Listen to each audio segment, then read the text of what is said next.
आइए कथा में प्रवेश करते हैं कि कल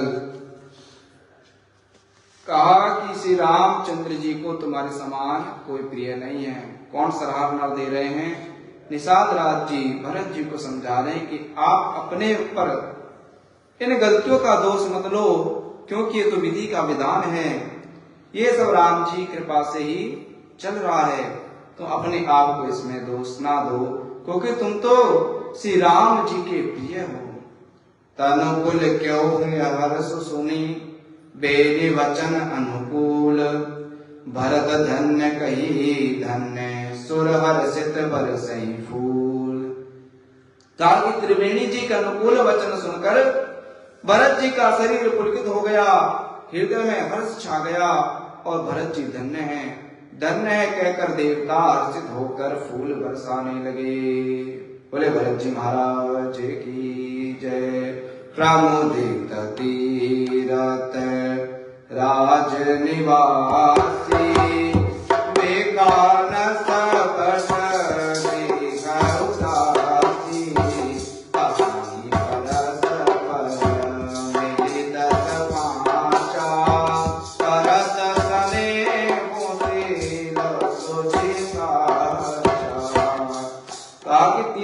प्रयाग में रहने वाले प्रमुदित तीर्थ राज निवासी की तीर्थ राज प्रयाग में रहने वाले वानप्रस्थ ब्रह्मचारी और गृहस्थ और उदासीन अर्थात सन्यासी सब बहुत ही आनंदित हैं।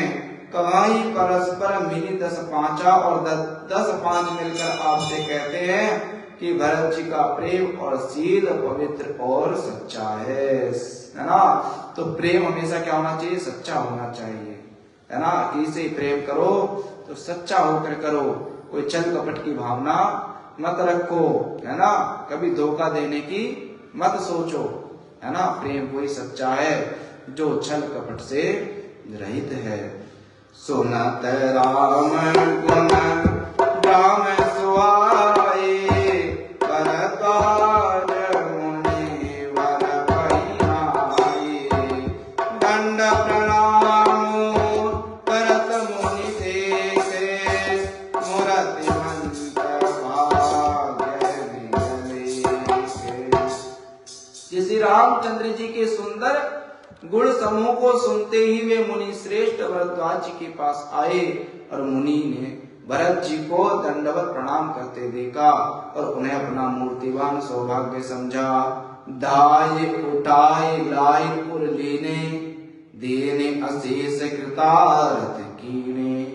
उन्होंने दौड़कर भरत जी को उठाकर हृदय से लगा लिया और आशीर्वाद देकर कृतार्थ किया। कि मुनि ने कहा आसनु दीन नाय सुरु बैठे, है ना। कि उन्होंने आसन दिया, आसनु दीन नाय सुरु बैठे, कि सिर नवाकर इस तरह बैठे मानो भागकर संकोच के घर में घुस जाना चाहते हैं। सात सुकच ग्रह जनु भजी बैठे। आगे कहा कि मुनि पूछब कुछ यह बड़ सोचू, और बोले ऋषि शील संकोचू। कि उनके मन में यह बड़ा सोच है कि मुनि कुछ पूछेंगे तो मैं क्या उत्तर दूंगा, है ना। तो भरत जी संकोच कर गए। सुनाऊं भरत हम सब सुधि पाई, और संकोच को देखकर ऋषि बोले भरत विधि करता पर कछुना बसाई। कि भरत सुनो, हम सब खबर पा चुके हैं कि विधाता के आगे किसी का कुछ बस नहीं चलता, कि जो होना है वह तो होकर रहेगा, होने को कौन टाल सकता है ना। इसलिए ये तो सब विधाता ने रच रखा है। अपने आप को दोषी ना मानकर भगवान से प्रार्थना करनी चाहिए, हे प्रभु इस जन्म में या पूर्व जन्म में हमारे से कोई गलती हुई होगी, उसी का हम पश्चाताप इस जन्म में कर रहे हैं, उसी गलती का हम पाप इस जन्म में भोग रहे हैं। अर्थात हे प्रभु अब मुझसे ऐसा कोई पाप ना बने जो मैं बार बार, है ना, इस मृत्यु लोक में भटकता रहूं और उन गलतियों का पश्चाताप करता रहूं। तुम गलानी जिया जनि करहूं, समुझ मात कर तो तात के मति दूती। क्योंकि भरत जी अपनी माता को बड़ा दोषी मानते थे कि मेरी माँ ने ही ये षड्यंत्र रचा जो मेरे भ्राता श्री राम जी को वन में भटकना पड़ रहा है ना। और भरत जी को यह नहीं पता कि जो है एक बार जब नारद जी भगवान विष्णु से वरदान मांगने गए थे कि मुझे भी अपने जैसा स्वर्णिम रूप दे दो, सुंदर सा रूप दे दो, मैं भी अपना ब्याह रचाऊंगा, है ना। तो अब क्या पता सरकारी नौकरी हो तो रंग रूप नहीं देखा जाता, शादी कर देते हैं। पर उन्होंने कहा भाई सुंदर रंग देंगे तो विवाह हो जाएगा। तो अब वो माया में मोहित होकर वरदान तो मांग लिए, पर भगवान विष्णु ने कहा अब इसका इसमें कल्याण नहीं है। ये एक ही है जो मुझे अति प्रिय है, ये एक ही है जो मुझे अति प्रिय है। ये भी मेरे से दूर चला जाएगा तो मेरा नाम कौन भजेगा, मेरी कथाएं कौन सुनाएगा, है ना। तो भगवान जिसका हित करते हैं तो उसे अपने तरीके से चलाते हैं। जिस भक्त में, है ना, भगवान देख लेते हैं कि मेरा सच्चा भक्त है और इसके हित में ही वह कार्य करते हैं। और जो भगवान का भक्त नहीं होता उसको माया इतनी दे देते हैं, उसमें मोहित होकर वह इसी मृत्यु लोक में भटकता रहता है। तो नारद जी के वचनों को सुनकर भगवान ने कहा ठीक है हम दे देते हैं। पर नारद जी को उन्होंने धोखे से बंदर का रूप दे दिया। पर नारद जी अपने आप को देखते तो बड़ा सुंदर पाते और नारद जी को दूसरा देखता तो बंदर ही लगते। अब नारद जी चले गए, सभा में बैठ गए, वहां से कन्या आई, राजा की पुत्री आई और उसने देखा कि यहाँ देखो कितने सुंदर सुंदर वर बैठे हैं। इस वानर को किसने यहाँ आमंत्रित कर दिया, इस बंदर को किसने बुला लिया। अब नारद जी ने कहा कि सब मुझे क्यों देख रहे हैं और मुझे देख देख कर हंस रहे हैं, कोई ना कोई तो वजह है। फिर नारद जी ने ध्यान लगाया, दर्पण में देखा तो उन्होंने अपना प्रत्यक्ष का रूप देखा। भगवान ने तो मेरे साथ छल कर दिया, धोखा कर दिया, अब मैं भगवान को नहीं छोड़ूंगा। बड़ा ही गुस्सा था। भगवान विष्णु तो सब जानते हैं, भगवान सबके हृदय की, सबके मन की जानते हैं, है ना।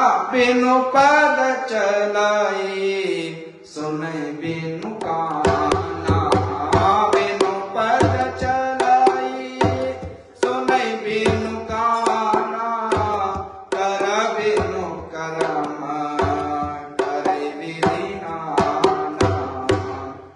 ना बिना पैर के चलते महाराज बिना कान के सुन लेते हैं। क्रोध में तो गई नारद जी, बड़ा क्रोध उड़ा, श्राप भी दे दिया कि बोले जिस प्रकार मैं एक स्त्री के वियोग में रह रहा हूं ऐसे ही तुम 14 साल के लिए, है ना, वियोग में रहोगे, हे, है ना। तभी राम जी गए, हे खग मृग हे मधुकर श्रेणी। वही राम जी, विष्णु जी के अवतार कौन है, राम है।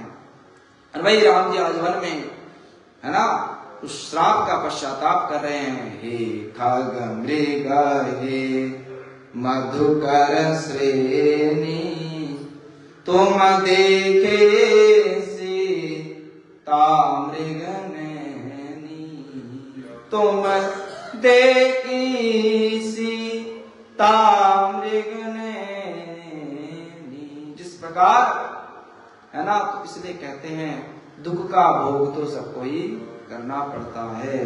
भगवान सिखा रहे हैं कि देखो मैं राम हूं, मैं परमात्मा हूं, तब भी मुझको, है ना, इस मनुष्य योनि के सारे कर्म को निभाना पड़ रहा है। क्योंकि भगवान ने क्या लिया, मानव तन तो लिया, है ना। विप्रदेव सुर संदिग्ध लीना मनुष्य अवतार, भगवान मानव के रूप में हमारे जैसे रूप में आए और उन्होंने सारी क्रियाएं करी कि मनुष्य को क्या क्या करना चाहिए, है ना। तो उन्होंने ढूंढा, हे खगमृग हे मधुकर श्रेणी, तुम देखी सीता मृग नैनी। जिस प्रकार गोपियां, है ना, चौखट पे खड़ी खड़ी रो रही हैं, है ना।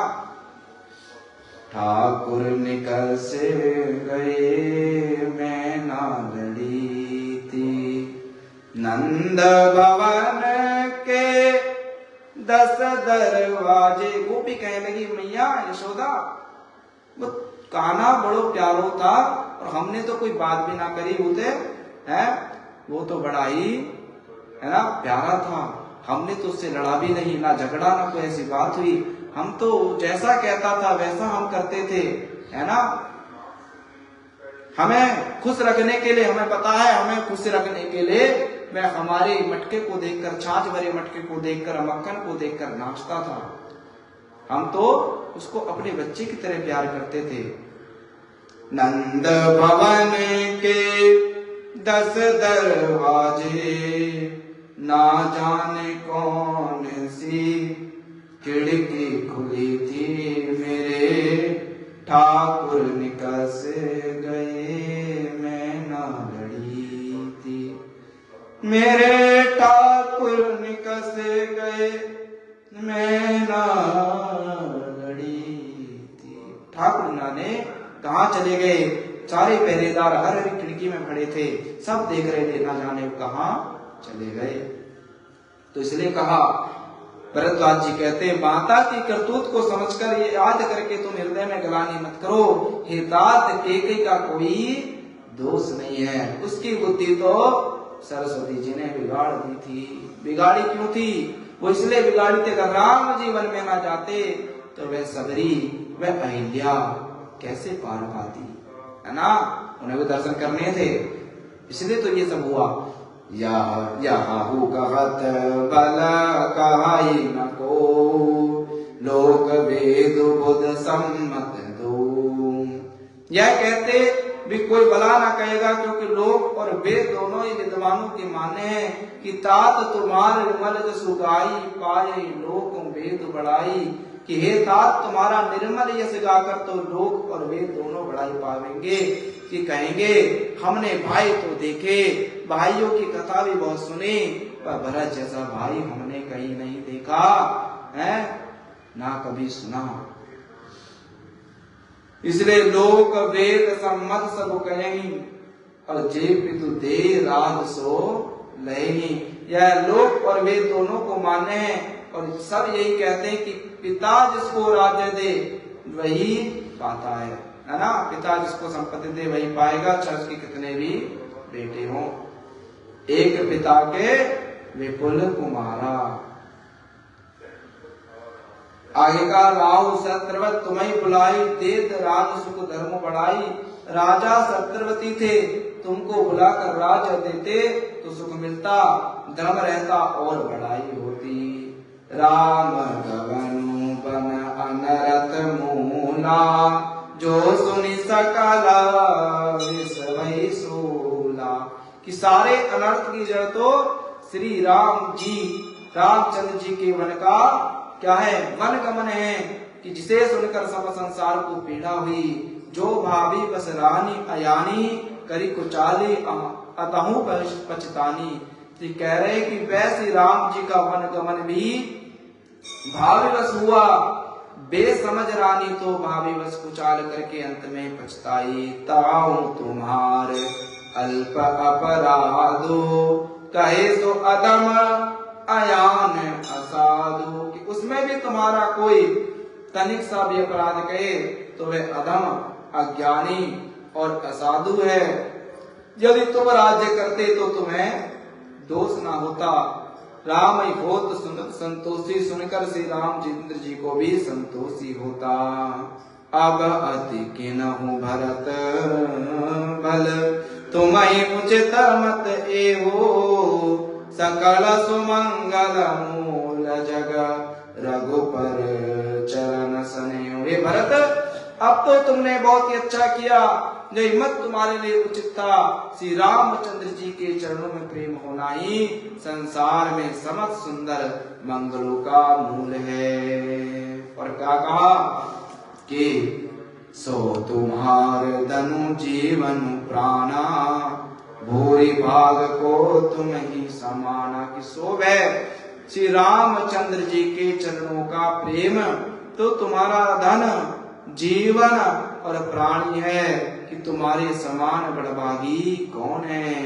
वह तुम्हारे आचर जुना ताता, दशरथ सुनो राम प्रिय भाता। तात तुम्हारे लिए आश्चर्य की बात नहीं, क्योंकि तुम दशरथ जी के पुत्र हो और श्री रामचंद्र जी के प्यारे भ्राता हो। सुनहु भरत रघुवर मन माही, प्रेम पात्र तुम सम कोई नाही। हे भरत सुनो, श्री रामचंद्र जी के मन में तुम्हारी समान प्रेम पात्र दूसरा कोई नहीं है। लखन राम सीते अति प्रीति, ये सब तुम्हें सराहत बीती। लक्ष्मण जी, श्री राम जी और सीता जी तीनों को सारी रात उसने अत्यंत प्रेम के साथ तुम्हारी सराहना करते बीती। और मुझे कैसे पता चला, ये मर्म मुझे कब हुआ? भरद्वाज जी कह रहे मर्म मुझे कब हुआ, मुझे कब पता चला कि राम जी तुमसे इतना प्रेम करते हैं? इसका पता तब मुझे चला कि जाना मरमो नाथ प्रयागा, मगन होए तुमरे अनुरागा। आज प्रयागराज जी में जब वे स्नान कर रहे थे, उस समय मैंने उनका मर्म जाना कि जैसे आया ना भारत खंडे, संकल्प लिया तो संकल्प में आता भारत खंडे, भरत खंडे आर्यावर्तांतर्क ब्रह्मा विवर्तक देशे, कि जो पूरा देश था, पूरा भारत था, क्या था? राम राज्य था, है ना। यहाँ से लेकर उत्तर तक, उत्तर से लेकर पश्चिम तक, पश्चिम से लेकर दक्षिण तक सारा साम्राज्य क्या था? राम राज्य था, है ना। तो उस समय भरत खंडे जैसे भरत जी का नाम लिया संकल्प में, तो राम जी के आंसू निकल पड़े। तो मैं जान गया तुम पर अस सने हो रघुवर के, सुख जीवन जग जस जड़ नर के, कि तुम पर श्री रामचंद्र जी का ऐसा ही अगाध स्नेह है जैसा मूर्ख विषयासक्त मनुष्य का संसार में सुखमय जीवन पर होता है। इसलिए कहते हैं कि भगवान से मिलने का एक ही साधन है, और वह कोई साधन साध ले तो भगवान मिल जाते हैं। वह एक ही मात्र साधन है। क्या है जी माता जी? सत्संग। जय न अधिक रघुवीर बढ़ाई, प्रणत कुटुंब पाल रघुराई। कि यह श्री रघुनाथ जी की बहुत बड़ाई नहीं है, क्योंकि श्री रघुनाथ जी तो शरणागत के कुटुंब भर को पालने वाले हैं। तुम तो भरत मोर मत हेऊ, धरे देह जन राम स्नेहू। कि हे भरत, मेरा यह मत है कि तुम तो मानव शरीरधारी श्री राम जी के प्रेमी हो, अर्थात हमें भी राम जी का प्यारा बनना है तो सत्संग करना पड़ेगा, और सत्संग के माध्यम से भगवान मिलते हैं। श्याम तुझसे मिलने का सत्संग ही बहाना है, श्याम तुझसे मिलने का सत्संग ही बहाना है। ये दुनिया वाले क्या जाने, दुनिया वाले क्या जाने, पुराना है। शांत से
सत्संग ही बहाना है ना।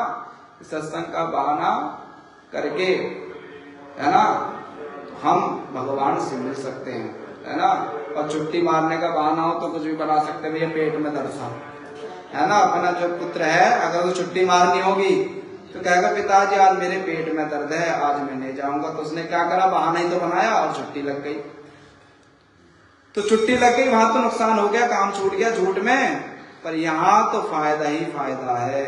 यहाँ तो सत्संग का बहाना कर कर, है ना, आज मैं उस श्याम से मिल सकता, सुंदर है रूप से, सलोनी रूप से, जहाँ को गोपियां क्या होती, मोहित हो जाती थी, सब कुछ छोड़कर भगवान के पीछे दौड़ पड़ती थी, है ना। इतना प्रेम गोपियां भगवान से करती थी। तुमका भरत कलंक या हम सब का उपदेशो, राम भक्ति रसिद्धि गिद्ध बाह्य सम गणेशु। हे भरत, तुम्हारे लिए, तुम्हारी समझ में यह कलंक है, पर हम सब के लिए तो उपदेश है। किसी राम भक्ति रूपी रस की सिद्धि के लिए यह समय बड़ा ही शुभ हुआ है। नवविध विमल तात जसु तोरा, रघुबर किंकर कुमुद चकोरा। हे तात, तुम्हारा यश निर्मल नवीन चंद्रमा है, और श्री रामचंद्र जी के दास कुमुद और चकोर हैं। और वह चंद्रमा तो प्रतिदिन अस्त होता और घटता है, जिससे कुमुद और चकोर को दुख होता है। उदित सदा अत यही कब होना, घटई न जग नव दिन दिन दूना। कि परंतु यह तुम्हारा यश रूपी चंद्रमा सदा युदय रहेगा, कभी अस्त होगा ही नहीं। जगत रूपी आकाश में यह घटेगा नहीं, वर दिन दिन दुगना होगा। जो भगवान की भक्ति करते हैं वे कल्पांतर में चमकते ही रहते हैं, है ना, वो कभी घटते नहीं है। भगवान की भक्ति करने वाला व्यक्ति हमेशा बढ़ता है, घटता नहीं है। को कतिलोक प्रीति अति करही, प्रभु प्रताप रवि छवहि ना रही। त्रिलोक रूपी चकवा इस यश रूपी चंद्रमा पर अत्यंत प्रेम करेगा, और प्रभु श्री रामचंद्र जी के प्रताप रूपी सूर्य इसकी छवि का हरण नहीं करेगा। और निस्दिन सुखद सदा सब काहूं, दृश्य न के कहीं कर्तव्य राहूं। यह चंद्रमा दिन रात सदा सब किसी को सुख देता होगा, के कुकर्मी रूपी राहु इसे ग्रास नहीं करेंगे। पूरन राम सुपेम पयूषा, गुरु अवमान दोष नहीं दूषा। ये चंद्रमा श्री रामचंद्र जी के सुंदर प्रेम रूपी अमृत से पूर्ण है, ये गुरु के अपमान रूपी दोष से दूषित नहीं है। तुमने इस यश रूपी चंद्रमा की सृष्टि करके राम भगत अब इमय अगाऊं, और कीनाऊ सुलभ सुधा सुधाओं की पृथ्वी पर भी अमृत को सुलभ कर दिया है।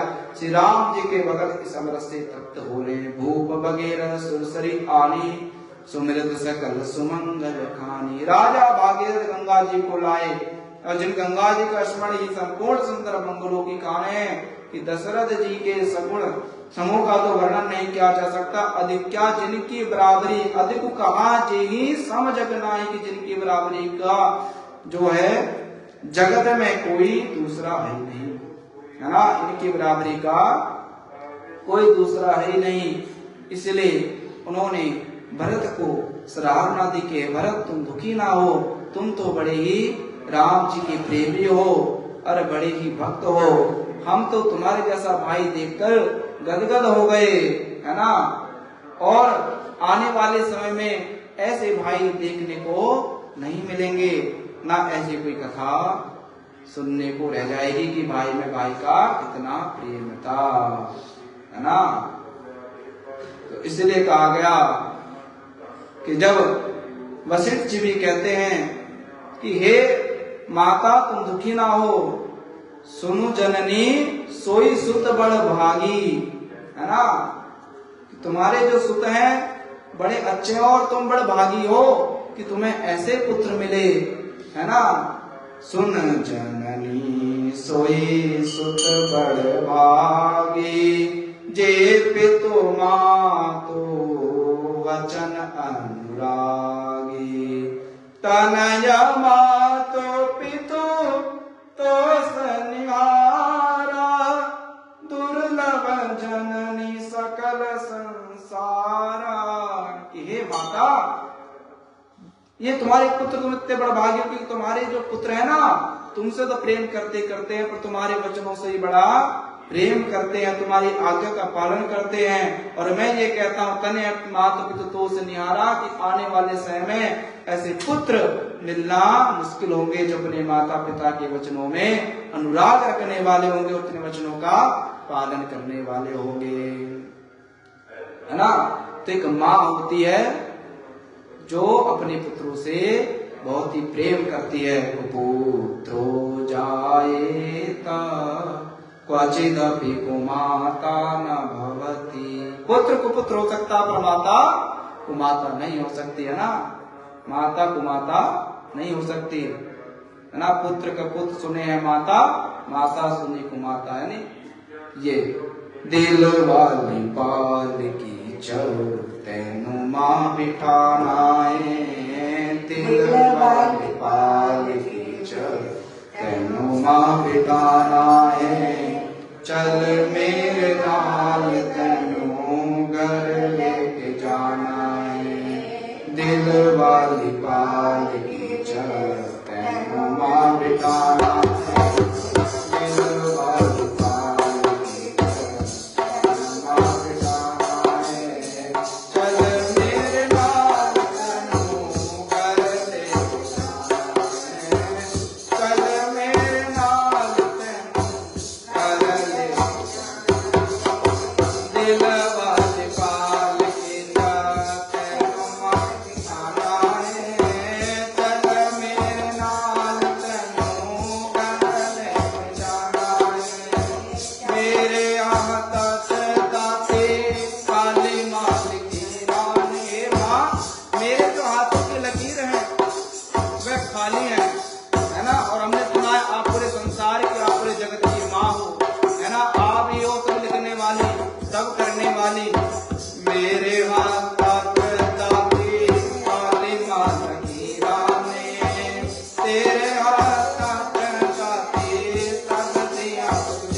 दिल वाला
श्री रामचंद्र भगवान की जय। हनुमान जी महाराज की।